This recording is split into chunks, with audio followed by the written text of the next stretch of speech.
ดีจ้าทุกคนวันนี้นะเราจะมาสอนทำเสียงเอฟเฟกต์ตบหน้าคนกันด้วยโปรแกรม Ableton Live 9 Suite ตัวนี้เลยมุมข้างล่างนี้เลยเข้าโปรแกรมมาปุ๊บหน้าตาก็จะเป็นแบบนี้เดี๋ยวก่อนอื่นเราไปฟังเสียงต้นฉบับตบหน้าคน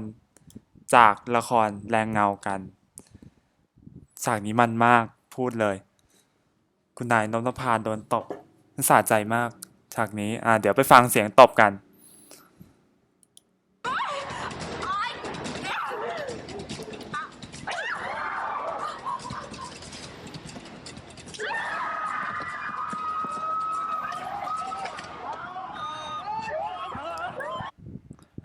เสียงก็จะประมาณนี้นะ เดี๋ยวเราจะมาทำเสียงตบหน้าคนให้เหมือนเสียงในละครเมื่อกี้นี้กันมาเริ่มกันเลย เดี๋ยวเปลี่ยนตรงนี้ให้เป็นแนวนอนก่อนกดตรงนี้นะมีตรงนี้ แล้วก็เลือกหมวดตรงนี้เป็น Instrument แล้วก็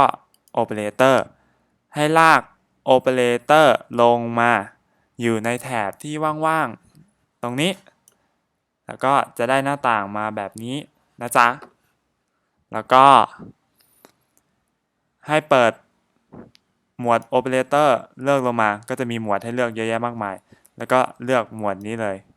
Component อ่า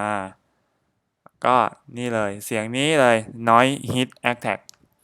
เสียงนี้จะคล้ายๆเสียงตบหน้าเมื่อกี้ที่สุดแล้วเดี๋ยวลองฟังดูแต่มันยังออกเสียงแช่มันยังไม่เพี้ยเหมือนในละครเมื่อกี้เดี๋ยวจะมาปรับให้มันคล้ายเหมือนในละครเมื่อกี้กันดับเบิลคลิกมาเลยเลือกอันนี้มาเสร็จแล้วนี่แถวดีตรงนี้เป็นสีเทาทึบอยู่ให้คลิกเปิดเลยแล้วก็ปรับเลเวลตรงนี้ให้เป็น-8.6-8.6นะ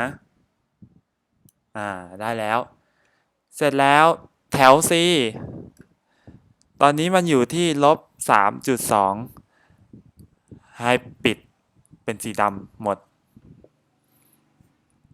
ไม่ต้องเปิดส่วนแถว B ให้เลื่อนมาที่-15แล้วก็แถว A มาที่-21นี่แล้วเดี๋ยวลองฟังเสียงกันดูลองกดที่คีย์บอร์ดดูก็ยังติดแช่อยู่แต่ว่าเสียงก็เริ่มทุ้มขึ้นแล้วปรับอีกหน่อยหนึ่งมาที่ฝั่งขวาบ้างตรงช่องตรงนี้ตรงที่เมาส์ชี้อยู่นี้18.5อย่างนี้อยู่แล้วก็ปล่อยไว้อย่างนี้ไม่ต้องปรับช่องต่อมาถัดมาตรงนี้เป็น 1.83 ให้เลื่อนลงมาให้เหลือ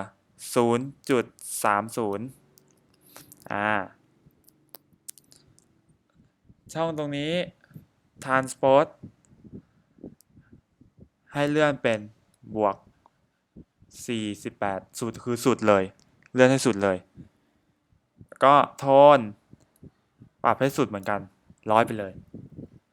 ตรงนี้-8.3อยู่แล้วก็จบไม่มีอะไร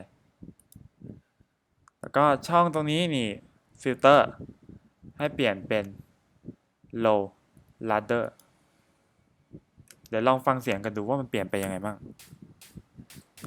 ก็ยังติดแช่อยู่นะ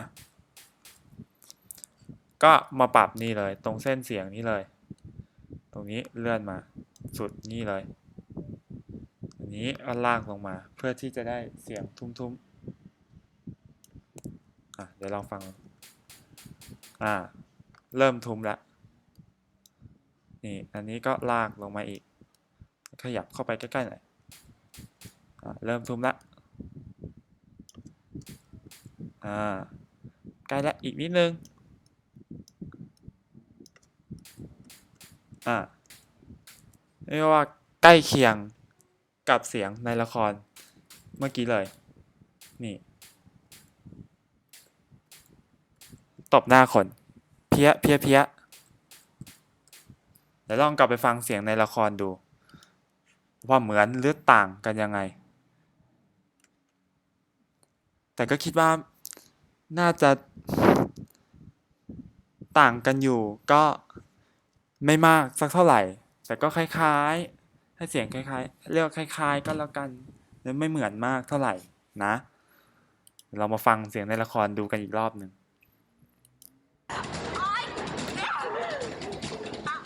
อืมอ่า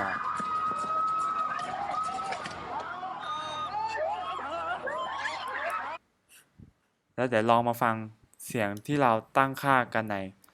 โปรแกรมกันลองฟังดูนะ